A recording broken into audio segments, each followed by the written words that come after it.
Ratusan calon jemaah haji Kota Palembang mengikuti manasik haji yang diselenggarakan Kemenak Sumsel di Masjid Agung Palembang Sabtu 8 Agustus 2015.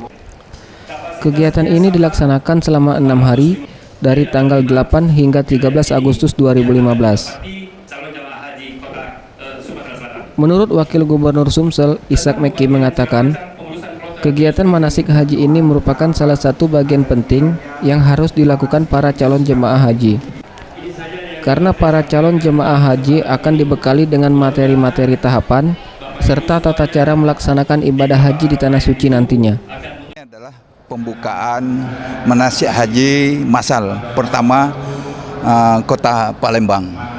Ya, harapan saya manasik ini bagian yang penting untuk didapat oleh para calon jemaah haji, karena ini adalah bagian yang penting untuk melakukan tahapan-tahapan rukun haji.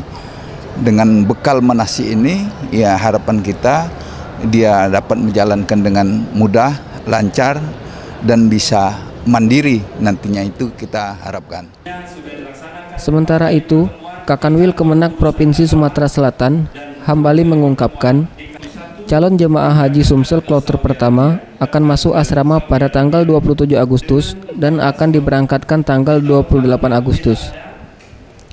Calon jemaah haji di tahun ini akan mendapat fasilitas tambahan yang tidak didapat jemaah haji tahun sebelumnya, yaitu jemaah mendapatkan porsi makan siang selama menjalankan ibadah haji di Tanah Suci. Ya. Bentuk pelayanan tambahan, perbedaan dari tahun lalu, pemerintah, Kementerian Agama memberikan tambahan, ada porsi makan siang per jamaah selama tinggal di Mekah, yang selama ini tidak ada. Nira Laras Ayu, Gusti Putu Sumertayasa, Sriwijaya TV.